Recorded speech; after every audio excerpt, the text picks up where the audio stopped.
الجزائر والمغرب؟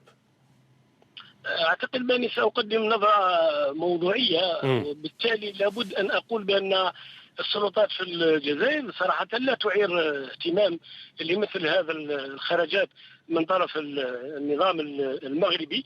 وقد صراحة درجت السلطة في الجزائر على أنها تدير الظهر لكل الدعوات الخاصة بفتح نقاش حول قضية تطبيع العلاقات بين البلدين ورفض أي وساطة لتذليل العقبات بغية الوصول إلى لكن لماذا دكتور؟ لكن لماذا؟ لأن خطاب الملك هذا كان خطابا فيه أسلوب يدعو إلى التضامن، الانفتاح، تعابير تطمن الجزائريين أكثر من أنها هجوم ضد الجزائريين.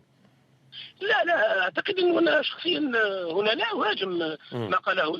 لا أتحدث عن الموقف الجزائري، أن عندما قلت أنها تدير ظهرها. الموقف الجزائري صراحة هو موقف ثابت من العلاقة بين البلدين، بما أن إذا لم تعترف المغرب بجبهة البوليزاريو كشريك في العملية التفاوضية بشأن إجراء الاستفتاء، لا يمكن الحديث عن عودة علاقات بين البلدين، رغم أن العلاقات الموجودة تجارية واقتصادية موجودة بين البلدين والعلاقات الدبلوماسية غير منقطعة.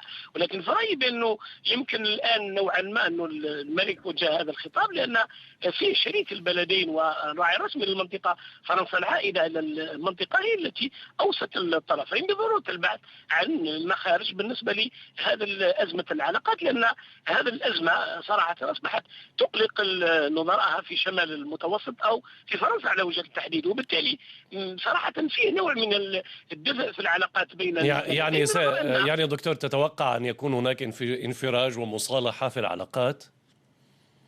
أعتقد أنه هذا ممكن جدا بضغط فرنسي وليس برغبة لا جزائرية ولا مغربية. أعتقد أنه الآن يمكن مثل ما ربما شفت بأن فيه كانت زيارة بالنسبة للسلطة وزير الاستخبارات أو مدير الاستخبارات المغربية إلى الجزائر، والحديث عن تنسيق أمني. هذا التنسيق الأمني فرضته صراحة مصلحة فرنسية غربية على وجه الخصوص، لأن اليوم أو المصلحة الأمنية للبلدين مع كل التهديدات الأمنية في المنطقة.